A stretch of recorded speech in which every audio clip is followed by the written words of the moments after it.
and congratulations Indonesia for the first time join World Cup 2026 Canada. Indonesia representing Southeast Asia, 5 wins and 20 goals scored so far. Is the best ever qualifying campaign totals for Indonesia's men's national team. Tinggal menunggu hari, jelang pertandingan penting di lanjutan kualifikasi Piala Dunia, yang mempertemukan antara tuan rumah Indonesia kontra King of Asia Jepang. Berikut sejumlah prediksi jalannya pertandingan, dari berbagai sumber kredibel serta persiapan kedua tim.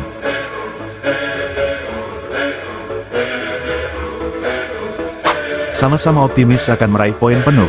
Duel antara Indonesia kontra Saudi Arabia disebut akan menjadi pertandingan sengit yang paling dinanti.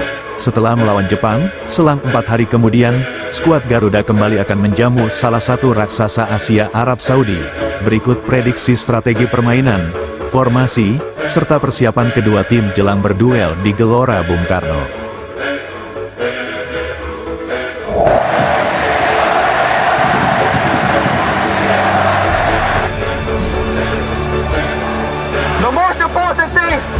It's your support.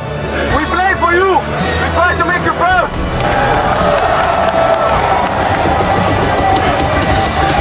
Nobody believes in us, but we believe. We believe. Jelang duel sengit dalam lanjutan kualifikasi Piala Dunia 2026, yang mempertemukan antara tuan rumah Indonesia kontra King of Asia Jepang, sebelumnya, PSSI bersama Sintayong bersepakat untuk menargetkan minimal 1 poin saat menghadapi Jepang di laga super penting ini. 1 poin itu sangat penting bagi Indonesia, untuk tetap menjaga peluang Indonesia agar dapat menembus Piala Dunia. Semua negara pesaing masih berpeluang saling menggeser untuk menempati urutan 1 hingga 4, mengingat, urutan kedua hingga urutan ke-6, hanya terpaut 2 poin saja.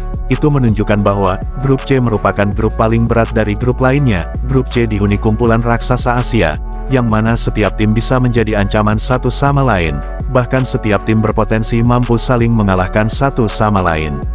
Tinggal menunggu beberapa hari lagi, pertandingan besar antara Indonesia versus Jepang akan terjadi di Gelora Bung Karno. Berikut prediksi jalannya pertandingan secara realistis, berdasarkan bekal materi pemain, pengalaman, serta kualitas kedua tim, antara Indonesia versus Jepang. Yang pertama, prediksi gaya bermain Indonesia. Timnas Indonesia, di bawah kepelatihan Sintayong, kini sudah dikenal dengan gaya permainan yang mengandalkan kecepatan sayap, pressing ketat, dan counter-attack cepat. Namun sayang, sejauh ini, counter-attack Indonesia kerap kurang efektif hingga peluang kerap terbuang sia-sia, terlebih jika Indonesia menghadapi tim kuat dengan gaya permainan tinggi dan cepat. Saat ini, Sintayong berfokus untuk lebih membangun chemistry para pemain, kolektivitas permainan secara tim, serta efektivitas serangan cepat. Kemungkinan besar yang akan terjadi, Indonesia diprediksi akan tetap mempertahankan hasil imbang sejak awal babak pertama, dengan sesekali memanfaatkan serangan balik cepat. Dalam hal ini, Indonesia harus bisa memanfaatkan peluang sekecil apapun itu, sebab, untuk sekedar mendapatkan peluang kecil saja di hadapan tim kelas dunia, hal itu harus melalui perjuangan serta kolektivitas permainan tim, dan saat ini, itu menjadi fokus utama skuad Garuda jelang duel melawan Jepang. Faktor non-teknis, dukungan supporter Indonesia juga sangat penting untuk memberikan tekanan psikologis para pemain Jepang. Jepang dikenal dengan permainan penguasaan bola yang rapi, umpan-umpan pendek secara akurat, serta transisi serangan yang sangat cepat. Jepang juga memiliki kekuatan di lini tengah, untuk memanfaatkan permainan sayap dengan efektivitas tinggi. 2. Kekuatan dan kelemahan Indonesia. Indonesia akan memanfaatkan pemain muda yang cepat dan bertalenta di sektor serangan. Untuk kelemahan di lini pertahanan, terutama saat menghadapi tim dengan kualitas permainan tinggi seperti Jepang bisa menjadi masalah, terutama saat menghadapi serangan balik cepat. Jepang memiliki kedalaman tim yang sangat baik, bahkan level pemain di bangku cadangan juga sangat baik. Kelemahan yang mungkin dieksploitasi Indonesia adalah ketidakmampuan Jepang menghadapi tim yang sangat bertahan secara solid. Dengan mengandalkan serangan balik cepat, hal itu bisa mengganggu ritme penguasaan bola, hingga membuat para pemain Jepang frustasi. 3. Pemain kunci Indonesia. Pemain kunci di pertandingan ini kemungkinan besar adalah gelandang kreatif seperti Tom Hei dan Ivar Jenner, untuk mengatur tempo permainan dan menghubungkan serangan balik melalui keduanya. Jepang memiliki beberapa pemain berbahaya, seperti Takefusa Kubo di lini serang yang sangat cepat dan tajam di ruang sempit. Jepang juga memiliki gelandang bertahan seperti Wataru Endo, yang dapat bermain dengan tempo serta tekanan tinggi. Endo bertugas selalu siaga untuk memutus serangan berbahaya lawan yang menjadi ancaman.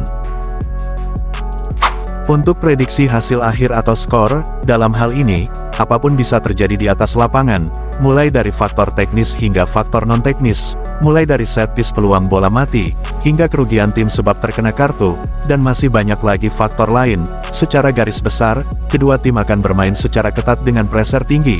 Jika Indonesia mampu bersaing untuk menguasai lapangan tengah, serta mampu bermain secara efektif di ruang yang sempit, maka peluang meraih kemenangan lebih realistis terjadi.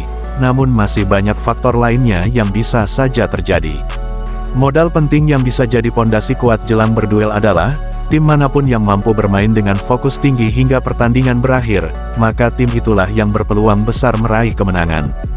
Jika Indonesia mampu bermain disiplin dengan memanfaatkan serangan balik secara efektif, kemungkinan besar Indonesia bisa saja buat kejutan.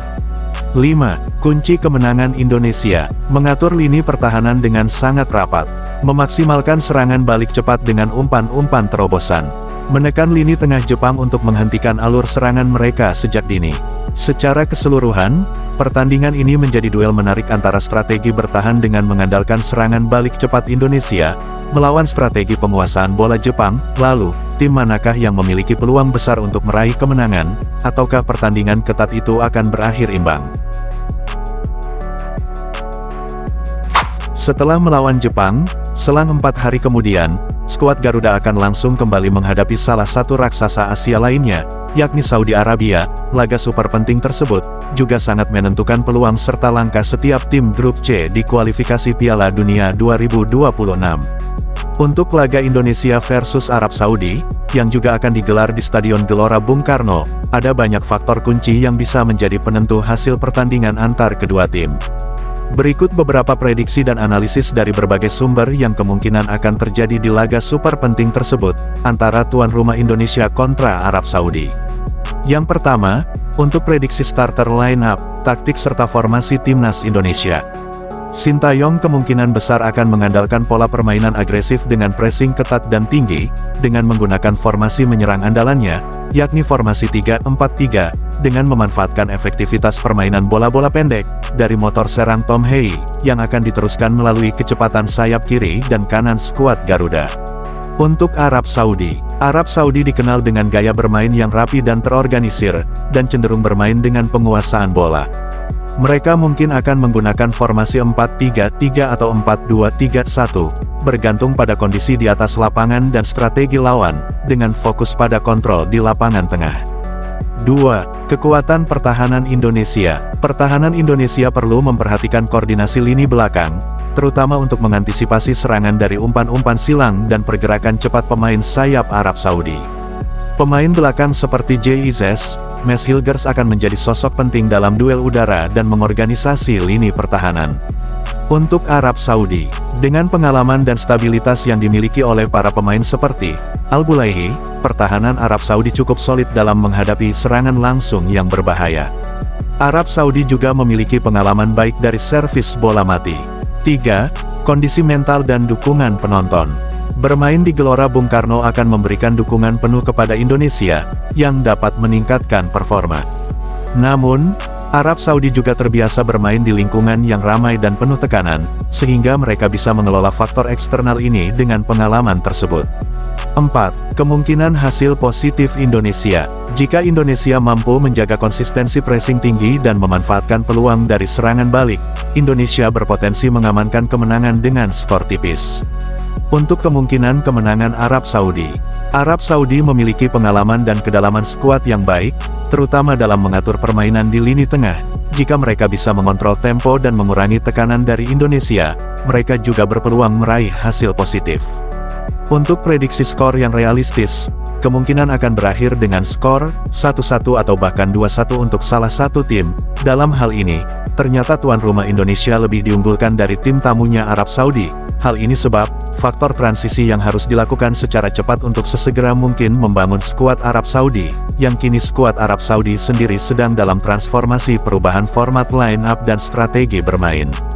Hal itu dikarenakan, kepelatihan Roberto Mancini sudah resmi digantikan oleh pelatih baru, yakni Hervé Renard, pelatih yang pernah mengasuh timnas Arab Saudi sejak 2019 hingga 2022, dan pelatih inilah yang pernah menumbangkan juara dunia Argentina di Piala Dunia lalu, dengan skor 2-1. Walau begitu, timnas Indonesia ternyata lebih diunggulkan atas tamunya Arab Saudi, sebab banyak faktor pendukung, namun semua faktor akan merujuk pada kesulitan antara kedua tim. Bahkan hasil akhir sangat bergantung pada detail kecil lainnya, seperti efektivitas penyelesaian akhir, dan kemampuan bertahan dalam tekanan tinggi. Pertandingan ini diprediksi akan berjalan ketat dan sengit. Bagi pandangan Arab Saudi, ini kesempatan bagi timnya untuk meraih poin, agar dapat bersaing menduduki urutan kedua untuk menggeser Australia di grup C. Namun bagi Indonesia, ini pertandingan kandang yang sangat berharga dan penting. Skuad Garuda mengusung 3 poin saat menghadapi Arab Saudi.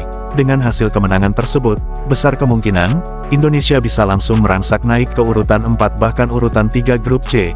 Namun faktor penentu itu juga akan ditentukan dengan pertandingan negara lain yang juga berada di grup C. Semua hasil pertandingan yang akan terjadi di grup C, akan jadi faktor kunci untuk menentukan kedudukan klasemen. Apalagi persaingan di grup C sangatlah ketat, bahkan, saking ketatnya persaingan di grup C, perbandingan urutan ke-6 dengan urutan kedua hanya selisih 2 poin saja. Hal itu menunjukkan, semua negara belum berada di zona nyaman, sebab semua tim, masih memiliki peluang yang hampir sama. Setiap tim bisa saja saling mengejar ketertinggalan, bahkan, hampir setiap negara yang berada di grup C, berpotensi bisa saling mengalahkan, hingga saling geser-menggeser kedudukan satu sama lain. Sangat menarik untuk dinanti. Sebelum meninggalkan tayangan ini, silakan Anda subscribe channel YT Real ini, agar Anda terus mendapatkan berita perkembangan serta informasi jadwal pertandingan timnas Indonesia selanjutnya. Sampai jumpa di tayangan berikutnya. Bye YT Real.